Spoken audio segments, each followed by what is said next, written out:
What's up, guys? My name is Victor and welcome to my YouTube page, which is all about helping people navigate their spiritual awakening process. And today's video is going to go over 3 different ways that you can cut your ascension symptoms or your spiritual awakening symptoms in half. That's a bold statement to make, but having gone through such a high degree of these symptoms for so long, I realize there are a few things that you can do starting now in this moment that will make a world of difference. The problem is they're not always the easiest things to do, but if you start working on them now and practicing them, you will see the difference they make, and that will give you the motivation necessary to keep at it. It'll also help you kind of brush off a lot of other stresses in your life. Number 1 is to simply ignore them. You know, most of us by now are somewhat familiar with the law of attraction, and you could state it very simply and say whatever you focus on expands and becomes more intensified, right? Well, most people I'm finding, especially in my comments, I get a lot of messages, people are like obsessing about their ascension symptoms. What is this? What does this mean? Why am I having this? I can't believe I have this. It's stopping me from doing this. How am I supposed to go on? I have this. I don't know what it is. I've gone to doctors. And listen, guys, I understand. I only joke about that because I was perhaps more neurotic than any of you with my ascension symptoms. I've always been such a health nut, so like into maintaining a very high level of fitness and health and vitality. And when these random ascension symptoms would plague me, making me feel completely unhealthy, completely like weak, and all these, like, again, affecting my workouts, affecting my recovery, and throwing me into a state of where I was not very healthy or vital or strong. It drove me crazy, but that made them worse.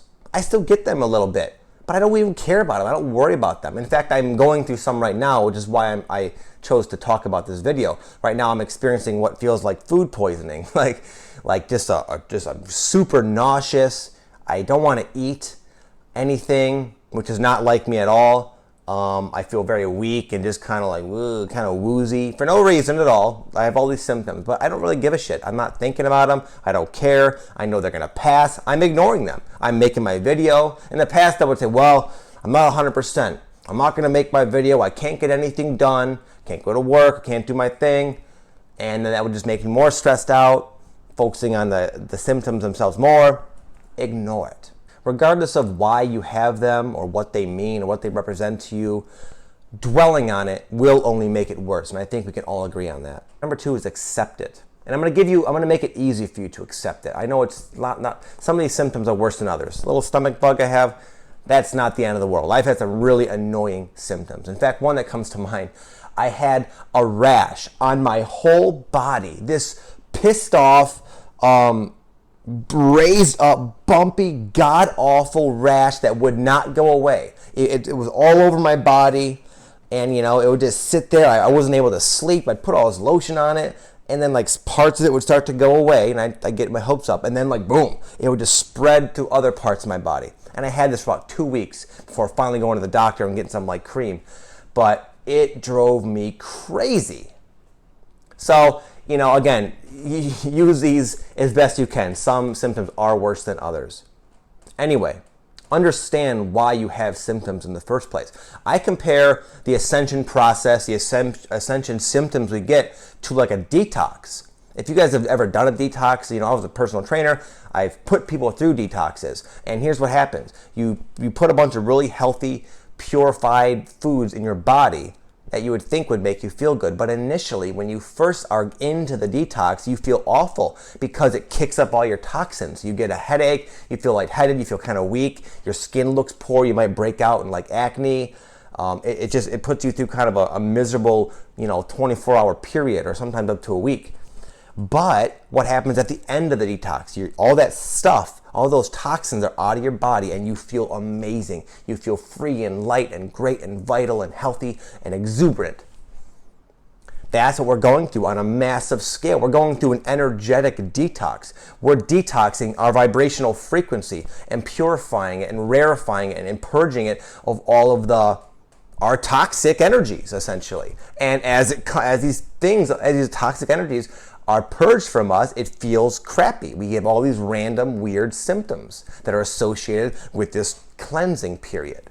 So if you're experiencing really bad symptoms, say, great, I must be releasing a lot of this baggage, a lot of this negative, toxic energy that once gone, you'll feel great.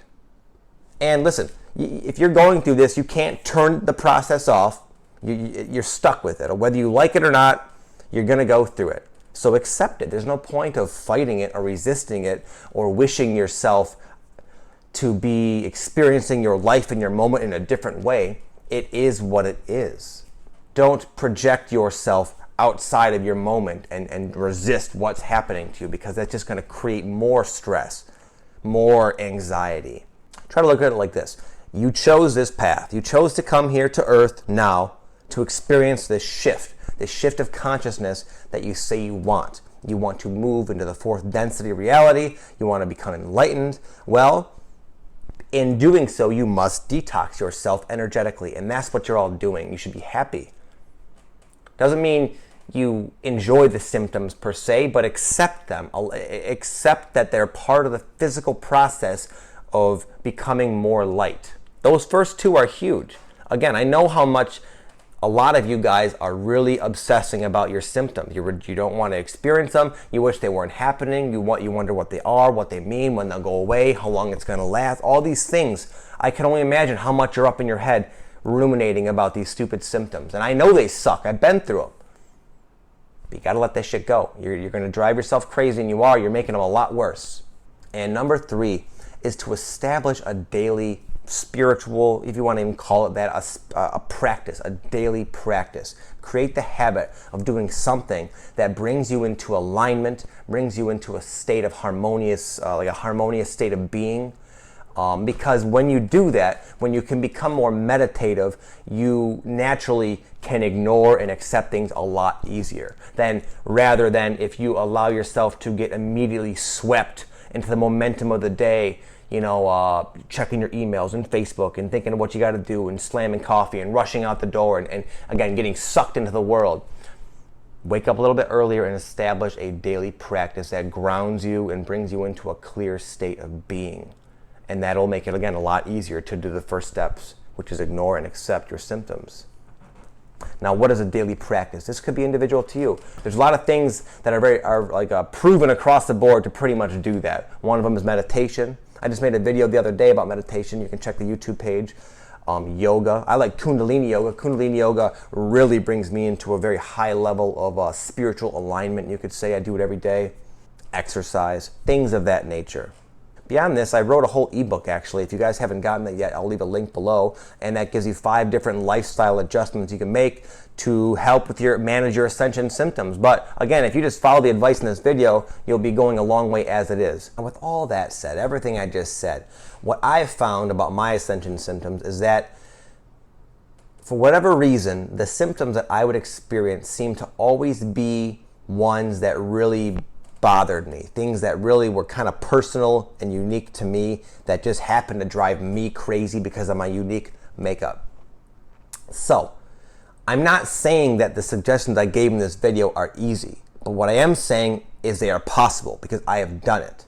Again, I went through so much stress. I had so many sleepless nights worrying, focusing, dwelling, and ruminating about my fleeting Ascension symptoms that I had no control over whatsoever, and I drove myself bananas, and there's no point. I experience them sometimes. I'm experiencing them right now, but I truly don't really care. I'm going to do what I need to do, what I want to do within my day, regardless of what I'm feeling. And if so happens that I have symptoms that are so bad and bring me so much where I just have to sit there and do nothing, then I will accept that maybe it is best that I don't do anything. Maybe it's best that I just sit on the couch all day because I'm sick, and maybe my brain and body need a break from all the hard living I've been doing. I don't know, but they happen for a reason. This is a divinely orchestrated process. You're never experiencing an Ascension symptom that you're not supposed to be experiencing. It's all normal. It's all purposeful from your higher self, and it's the path you chose.